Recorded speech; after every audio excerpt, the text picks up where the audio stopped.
بسم اللہ الرحمن الرحیم۔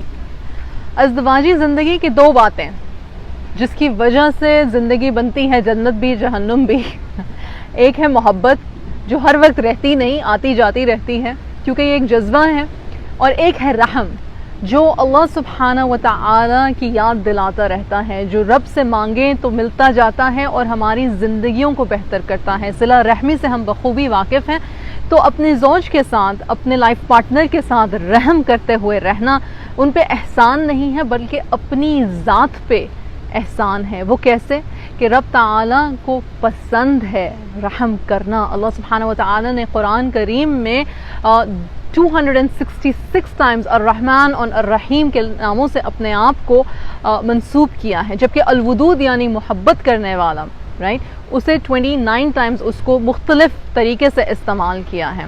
مطلب یہ کہ یہ جو ہمارا کانسیپٹ ہے کہ شادیوں میں محبت ہوگی تو شادیاں بہت کامیاب ہوں گی، یہ سننا سے نہیں ہے۔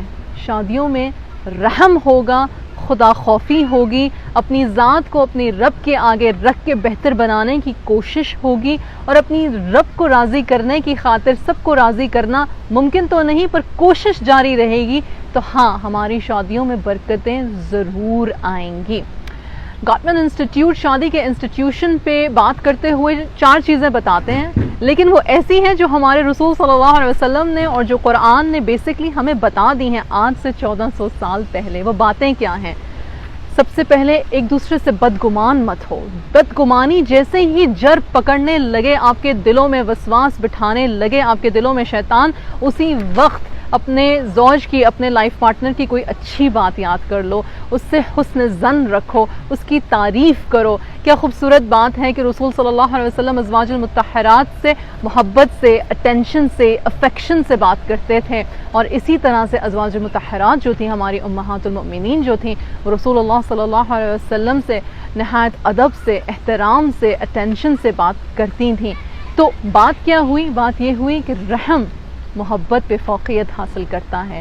دوسری چیز، ایک دوسرے کو تانے بازی مت کی جائے، یہ گاٹمن انسٹیٹیوٹ کہتا ہے، یعنی کہ طنز کرنا، کسی کی کمی کو، خامی کو بار بار اس کو دہرانا، اس کو یاد دلانا، اس کو قصوروار ٹھہراتے رہنا، اس سے انسان جو ہے وہ دل شکستہ ہو جاتا ہے، بدگمان ہو جاتا ہے۔ یہ بدگمانی کو فوقیت دینے والی کوئی بات ہو گئی، بلکہ اس طرح سے بات کی جائے کہ میں یہ سمجھتی تھی، یا میرے ذہن میں اس طرح کی بات تھی، یا میں نے اس طرح کا اندازہ لگایا۔ جب آپ میں کر کے بات شروع کرتے ہیں بجائے تمہاری غلطی سے بات شروع کرنے کے، تو انسان کو یوں محسوس نہیں ہوتا سننے والے کو کہ جیسے اس پہ کوئی پرسنل اٹیک ہو رہا ہے۔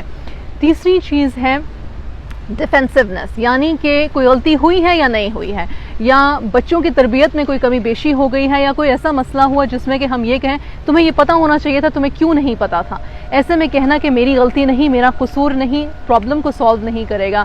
آپ کے پارٹنر کو اس وقت ضرورت ہے کہ اسے سمجھا جائے، یا اس کو کم سے کم یہ تسکین دی جائے کہ میں تمہاری بات سن رہی ہوں، میں تمہاری بات سمجھ رہا ہوں، کچھ مجھ سے کوتاہی اگر ہوئی ہے تو معذرت، میں اس کا دھیان آئندہ رکھوں گی یا رکھوں گا۔ اور چوتھی چیز جو کہ حضور صلی اللہ علیہ وسلم نے کئی بار ہم سے کہی، غصہ مت کرو۔ غصے میں، جلد بازی میں کوئی فیصلہ مت لو۔ غصہ آیا ہے تو وضو کرو، غصہ آیا ہے تو نماز پڑھو، غصہ آیا ہے تو خاموشی اختیار کرو، ایک دوسرے کو موقع دو ٹھنڈا ہو کے بات سوچنے کا، اور پھر دوبارہ بات کرو۔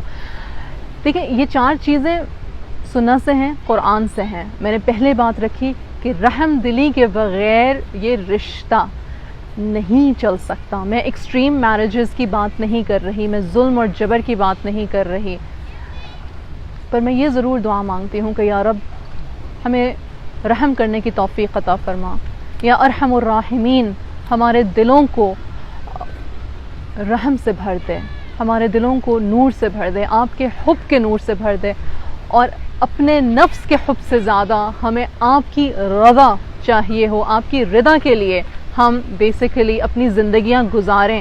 تو ہاں ایسے میں شادیاں ضرور کامیاب ہوں گی، گھروں میں برکتیں ہوں گی انشاءاللہ، اور بہت سارے ہمارے چھوٹے چھوٹے مسئلے جو ہماری انا کے ہیں، جو ہماری بدگمانیوں کے ہیں، وہ بھی شاید حل ہونا شروع ہو جائیں گے۔ انسان ہیں، خطا کے پتلے ہیں، انا سے اندھے ہو جاتے ہیں، پر جب یاد آ جائے کہ گھر ہمارا ابدی جو ہے وہ قبر ہے اور پھر لوٹ کے رب کے پاس جانا ہے. تو ایسے میں محبت سے زیادہ رحم ہماری ازدواجی زندگی کو خوبصورت بناتا ہے. پھر ملیں گے. السلام علیکم ورحمۃ اللہ وبرکاتہ.